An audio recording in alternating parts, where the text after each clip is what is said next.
Hello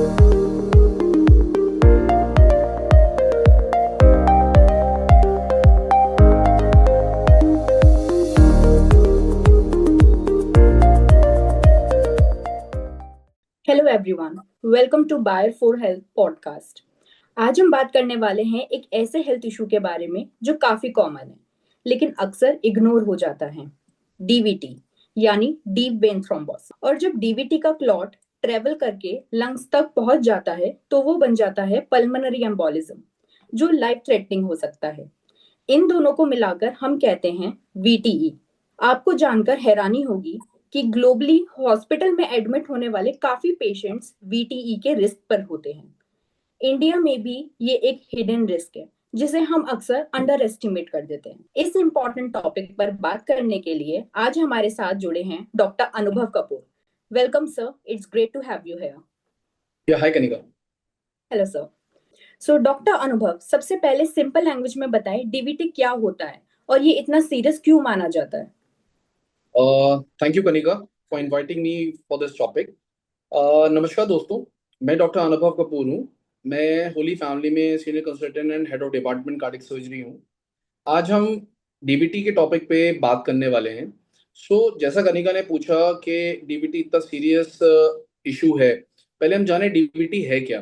DBT, जैसा कनिका ने पहले बताया, डीप वेन थ्रोम्बोसिस के नाम से जाना जाता है। ये एक ऐसी सीरियस मेडिकल कंडीशन है जिसमें हमारे जो वेन्स होती हैं, जो हमारे शरीर का गंदा खून ले जाती हैं पैरों से, उनमें क्लॉट बन जाते हैं। और जब वो क्लॉट बन जाते हैं तो वही नस हमारी जो खुलती हैं, वो हमारे इंफीरियर वेना कावा, जो हमारी हार्ट में जाके खुलती है नाड़ी, उसमें ट्रेवल करके हार्ट के रास्ते के थ्रू लंग्स में जाते हैं और वो डिवास्टेटिंग इफेक्ट बनता है पल्मोनरी एम्बोलिज्म का। सो ये एक बहुत ही सीरियस प्रॉब्लम है। इनिशियली देखने में छोटी लगती है, मरीज को बहुत सिंपल से सिम्टम्स होंगे, उसको पेन होगा, थोड़ा बहुत दर्द होगा, उसको सूजन आएगी पैरों में, और उसको लगेगा कि थोड़ा बहुत गर्माहट है पैर में। लेकिन अगर उसे नजरअंदाज करते हैं तो वो लंबी बीमारी बनती है और फिर उसके बाद यही एक खतरनाक मेडिकल कंडीशन का रूप लेती है जिसको हम पल्मोनरी एम्बोलिज्म कहते हैं। Thank you doctor, that was very helpful. Sir, अगर हम रिस्क फैक्टर्स की बात करें, सो कौन से पेशेंट्स में डीवीटी का रिस्क सबसे ज्यादा होता है। डीवीटी के लिए रिस्क फैक्टर्स के जो पेशेंट्स होते हैं वो हमारे होते हैं जिन एडल्टली पेशेंट्स जिनकी उम्र ज्यादा होती है। प्रोलॉन्ग इमोबिलिटी, मतलब बहुत लंबे समय तक अगर आप चल फिर नहीं रहे हैं या कोई कारणवश की वजह से नहीं चल पा रहे, लाइक आपकी कोई मेजर हड्डी की सर्जरी हुई है या कोई बड़ी सर्जरी हुई है जिसकी वजह से आप नहीं चल पा रहे हैं, उनमें सबसे ज्यादा होता है। कैंसर पेशेंट्स में पाया जाता है, प्रेग्नेंट फीमेल्स में पाया जाता है, और जिनका बहुत ज्यादा डिहाइड्रेशन, जो पानी कम पीते हैं, उन पेशेंट्स में ये चीजें बहुत अनूमन देखी जाती हैं मरीजों के अंदर। Thank you sir for answering. Sir, आपने कैंसर का भी मेंशन किया है, क्या आप थोड़ा और एक्सप्लेन कर सकते हैं कि कैंसर पेशेंट्स में रिस्क क्यों बढ़ जाता है। जी, कैंसर पेशेंट का रिस्क, एक वर्ड आता है जिसका मतलब आता है स्टैसिस। स्टैसिस मतलब कहीं की भी रुकावट, कहीं पर रुकना। तो रुकना का मतलब इसलिए है कि अगर कहीं का भी मान लीजिए आपका पेट का ट्यूमर है, और या आपके कहीं पैरों में कहीं ट्यूमर है या मसल का कोई ट्यूमर है जो कि हमारी नसों को दबाव कर रहा है, तो वहां पे हमारा खून का बहाव कम हो जाता है। जब खून का बहाव कम होता है तो वही क्लॉटिंग टेंडेंसी बनती है जिसको हम बोलते हैं हाइपर कोगुलेबिलिटी, और उसी की वजह से हमारे कैंसर, मतलब जिसको बोलते हैं physical mechanical compression, mechanical compression की वजह से ही हमारे कैंसर के पेशेंट्स में mostly DVT, deep vein thrombosis, पाया जाता है। तो इसीलिए बोला जाता है कि कैंसर के पेशेंट्स में जब वो बहुत आगे स्टेज पे बढ़ जाते हैं तो उनको हटा के या डी बल्किंग करी जाती है, जिससे आगे इन बीमारियों का इलाज संभव हो। Great insight sir. सर, अब सिम्टम्स की बात करते हैं। सो अर्ली साइंस क्या होते हैं जिससे पेशेंट अलर्ट हो सके। अर्ली साइंस, जैसा मैंने पहले भी बताया, कि पेशेंट को बहुत मिनिमल सिम्टम्स होंगे जो कि पेशेंट, कोई भी पेशेंट नजरअंदाज कर सकता है। लेकिन आप ये समझिए, जैसे पेशेंट को पैरों में दर्द हुआ, बहुत आम है। अगर हम लोगों से पूछेंगे बहुत ज्यादा, तो बहुत सारे पेशेंट्स हमें यही बोलेंगे पैर में दर्द था, पैर में दर्द था। उसको वो हड्डी के दर्द से कोरिलेट करेंगे या फिर कह देंगे अरे हमने बहुत देर खड़े रहे इस वजह से हमारे दर्द हो रहा है। प्लस दूसरा स्वेलिंग आएगी पैरों में, प्लस उसके अलावा पेशेंट को नमनेस फील होगी। पेशेंट का एरिया जो पैर का है जहां पे उसे दर्द हो रहा होगा वहां पे गर्माहट रहेगी, increase temperature of the limb होगा। और and but not the least वहां पे आपको लगेगा प्रिकिंग सा, बहुत सीवियर दर्द होगा, और जिसकी वजह से आगे जाके उसी चीज को बोला जाता है कि टेंडरनेस, जिसे बोलते हैं ना, कि बहुत ज्यादा दर्द रहेगा या टेंडरनेस आ जाएगी पेशेंट को। तो ये बहुत मिनिमल और बहुत डे टू डे हमारे सिम्टम्स हैं जो कि पेशेंट एक्सपीरियंस करते हैं, बट बहुत सारे पेशेंट नजरअंदाज कर देते हैं इन चीजों को। तो मेरा उनसे ये कहना है कि इन चीजों को नजरअंदाज बिल्कुल नहीं करना चाहिए। तो सर अगर आप बता सकते हैं कि अगर ये सिम्टम्स इग्नोर कर दिए जाए तो क्या कॉम्प्लिकेशंस हो सकते हैं? कॉम्प्लिकेशन, जैसे हमने पहले भी बात करी कनिका, कि अगर हम डीबीटी को कॉम्प्लिकेशन को कम इग्नोर करते हैं तो हमारा सबसे पहला जो रिस्क फैक्टर और जो डेवास्टेटिंग मोर्टालिटी जुड़ती है वो होती है पल्मोनरी एम्बोलिज्म। डीबीटी अपने आप में बहुत छोटी बीमारी है, लेकिन अगर वही लंबे समय के लिए क्लॉट का टुकड़ा हमारी वेन्स में पड़ा रहे और वो खून का बहाव रोक रहा है and there is a tendency कि वो क्लॉट बनते जाएंगे, तो वही क्लॉट हमारे लंग्स में जा सकता है और एक अच्छी खासी डेवास्टेटिंग मोर्टालिटी उसका रूप ले लेती है। तो इन छोटी छोटी चीजों को हमें नजरअंदाज नहीं करना होता है। Thank you sir. बाकी सर अगर किसी को ऐसे सिम्टम्स फील हो रहे हैं तो उसे तुरंत क्या स्टेप लेने चाहिए? उसके लिए सबसे पहला स्टेप है, अपने सिम्टम्स को पहचानिए। अगर कोई भी चीज आपको लग रही है, अगर वो चीज नॉर्मल दर्द है, अगर आपको मान लीजिए दर्द हो रहा है और अगर रेस्ट के बाद भी वो दर्द नहीं जा रहा है, तो आपको उसके लिए इन्वेस्टिगेशन कराइए, अपने निजी नजदीकी डॉक्टर से मिलें, उनको अपने सिम्टम्स के बारे में बताएं। प्लस स्पेशलाइज्ड ब्रांच के पास जाएं, लाइक वैस्कुलर सर्जरी, जो कि इसको डीप वेन थ्रोम्बोसिस को, वैस्कुलर पेशेंट्स को डील करती है, उनके पास जाएं, उनको अपनी दिक्कतें बताएं। नॉर्मल सी शुरुआत में ये दिक्कतें बहुत नॉर्मली छोटी छोटी दवाइयों से ही ट्रीट हो सकती हैं।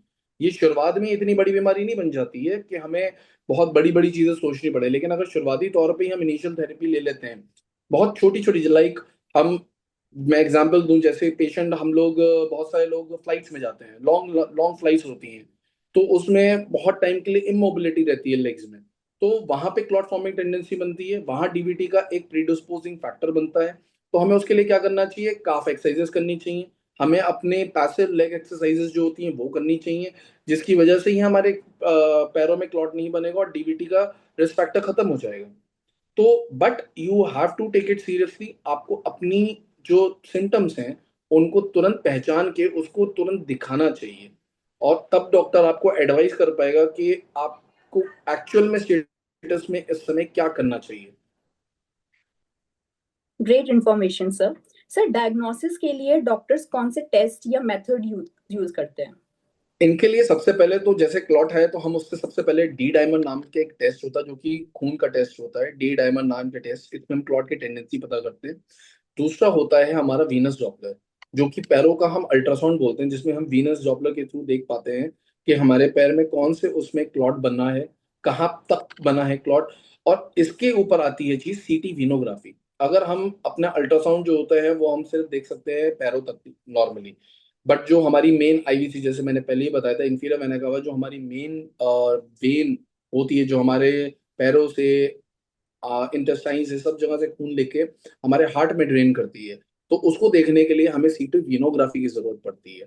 तो अगर वहां तक हमारा खून का थक्का पहुंच गया है, तब उसके लिए सीटी वीनोग्राफी कराई जाती ग्रेट इंसाइट सर। सर अब ट्रीटमेंट की तरफ बढ़ते हैं। सो डीबीटी के ट्रीटमेंट ऑप्शंस क्या होते हैं? है। Kanika, treatment option starts with active lifestyle. सबसे पहला जो मैंने पहले ही बताया, प्रोलॉन्ग इमोबिलिटी पेशेंट्स में ये चीज डीवीटी पाई जाती है, तो उसी को सबसे पहले हमें अपना एक्टिव लाइफस्टाइल रखना चाहिए। ओबिसिटी, ओबिसिटी को कम करना चाहिए, हेल्दी खाना खाना चाहिए जो कि ओबिसिटी बचाए। अगर हम स्मोकिंग करते हैं, स्मोकिंग अपने आप में risk factor clot forming tendency का, जिसको हम बोलते हैं हाइपरकोगुलेबिलिटी, तो स्मोकिंग सेजेशन करना चाहिए। उसके अलावा अगर हमारे पास फिर दवाइयाँ आती हैं, या जिसे ब्लड थिनर्स कहा जाता है, डॉक्टर हिसाब से अगर मरीज को जरूरत है तो ब्लड थिनर्स कहते हैं, या फिर पैसिव या एक्टिव लेग एक्सरसाइजेस करनी चाहिए। उसके अलावा इंटरमिटेंट न्यूमेटिक कंप्रेशंस होते हैं, जिनकी वजह से भी हमारी बॉडी में या पैरों में ब्लड सर्कुलेशन का चीज बढ़ती है और डीवीटी का रिस्क फैक्टर कम होता है। Thank you sir. Sir generally treatment कितने टाइम तक चलता है? जनरली ट्रीटमेंट हमारा तब तक चलता है जब तक वो क्लॉट घुल नहीं जाते, या तो अगर अब एडवांस स्टेज है तो हम तब तक ब्लड थिनर्स चला के लगते हैं जब तक हमारे उसको क्लॉट नहीं घुल जाते हैं। और जब वो क्लॉट घुल जाते हैं तो उसको एक मिनिमल डोज पे चला के थोड़े टाइम बाद 6 मंथ्स के बाद हम बंद कर देते हैं। और अगर क्लॉट बहुत छोटे हैं, इनमें जिनमें ब्लड थिनर्स की जरूरत नहीं है या फिर इनिशियल स्टेजेस हैं, तो उनके लिए हम सिर्फ अपने पेशेंट्स को हेल्दी लाइफस्टाइल, जो रिस्क फैक्टर मॉडिफिकेशन है, लाइक जैसे मैंने बताया, वो सब बता के पेशेंट को हम कर सकते हैं ट्रीट। जरूरी नहीं है कि सब में ही हम कुछ आगे करते हैं। और अगर एडवांस स्टेजेस होती हैं, पूरा क्लॉट बना हुआ होता है, तो उसके लिए हमारे पास ऑप्शन आता है कि हमें मैकेनिकल थ्रोम्बेक्टमी करनी पड़ती है, मतलब सर्जरी करके वो क्लॉट के तो क्लॉट निकालने पड़ते हैं वेन से, क्योंकि वरना हमारा प्री डिस्पोजिंग फैक्टर रहेगा पल्मोनरी एम्बोलिज्म का। तो उसको खत्म करने के लिए थ्रोम्बेक्टमी करते हैं, एंड प्लस आईवीसी में फिल्टर डालते हैं। जो कि आईवीसी में फिल्टर डालते हैं कि it means if there is any clot, अगर कोई क्लॉट बचा है या कोई जाने की क्षमता रखता है हमारे लंग्स में, तो हम उसको आईवीसी फिल्टर डाल देते हैं। फिल्टर डालने के बाद वो क्लॉट उसमें हमारे लंग्स में जाने की संभावना उसमें सिर्फ 1 से 2% रहती है। सो वी हैव, मतलब हमें उस हिसाब से ट्रीटमेंट अपना प्लान करना पड़ता है। Thank you so much sir for sharing. Sir एक डीवीटी पेशेंट को डेली लाइफ में क्या प्रिकॉशंस लेने चाहिए, क्या करें और क्या अवॉइड करें? देखिए, dos and don'ts for DVT is, आपको एक हेल्दी लाइफस्टाइल बनाना पड़ेगा अपना। जो रेस्ट्रिक्टेड मोबिलिटी, रेस्ट्रिक्टेड एक्टिविटी, वो सब छोड़नी पड़ेगी। दूसरा, आपको अपना स्मोकिंग अगर करते हैं तो स्मोकिंग सिजेशन, स्मोकिंग बंद करनी पड़ेगी। ओबेसिटी है तो अपना हेल्दी फूड खाना पड़ेगा। वो सब, obesity is itself a risk factor for DVT. Plus अगर आपकी कोई सर्जरी हुई है तो आप अर्ली मोबिलाइजेशन के लिए, एम्बुलेशन के लिए आपके डॉक्टर आपको सलाह देंगे। और उसके अलावा आप अगर आपको ऑलरेडी पहले डीवीटी हो चुका है, या आपको पहले कुछ दवाइयाँ चल चुकी हैं डीवीटी के लिए, तो आपको ये कोशिश करनी चाहिए कि क्रॉस लेग्स ना बैठें, जिससे भी हमारे खून का सर्कुलेशन रुकता है और उसको भी एक डीवीटी की रिस्क फैक्टर माना जाता है। Thank you sir for sharing. Sir आज के लाइफस्टाइल में प्रिवेंशन के लिए आप क्या सजेस्ट करेंगे? सिर्फ दो चीजें, एक हेल्दी लाइफस्टाइल बना के रखिए और दूसरा मोबिलाइज रहिए, वॉकिंग करिए, रेगुलर एक्सरसाइज करिए। बहुत सारी चीजें हैं, इन दोनों चीजों से करने से ही आपका डीवीटी का रिस्क फैक्टर मिनिमम से मिनिमम 0 to 1% रह जाएगा sir. Thank you so much, Dr. Anubhav Kapoor. That was really insightful. So before we wrap up, एक last message आप हमारे listeners के लिए देना चाहेंगे regarding DVT prevention? Hello listeners, I want to share you all this. DVT बहुत बड़ी बीमारी नहीं है, लेकिन निग्लेक्टेड बीमारी है। It's a serious medical condition if we talk in terms of medical science, but it is neglected. Many of the patients come to my OPD and they are neglected about this DVT, and they are taking this disease very very lightly. What I have suggested, मैं जो उनको यही बताता हूँ कि DVT अपने आप में ज्यादा बड़ी बीमारी नहीं है, लेकिन अगर ये पल्मोनरी एम्बोलिज्म का रूप ले लेगी तो ये बहुत बड़ी बीमारी और खतरनाक बीमारी बन जाएगी। हम एक छोटे से अपने लाइफस्टाइल में चेंजेस से बहुत सारी चीजों को अवॉइड कर सकते हैं। और अगर हम बाई चांस इन चीजों को नहीं कर पा रहे हैं, और अगर हमें पता लग रहा है कोई सिम्टम्स आ रहे हैं हमारे उसमें, तो प्लीज उसे निग्लेक्ट मत करिए। उसके लिए जांचें करवाइए, अपने डॉक्टर से मिलिए और आगे बढ़ के इसका इलाज करवाइए। DVT is absolutely treatable. Thank you so much sir. और हमारे लिसनर्स के लिए स्टे एक्टिव, सिम्टम्स को इग्नोर ना करें और जरूरत पड़े तो टाइमली डॉक्टर से कंसल्ट करें। अगर आपको ये पॉडकास्ट हेल्पफुल लगे तो इसे शेयर जरूर करें और अवेयरनेस स्प्रेड करें। Stay safe and stay healthy. Thank you.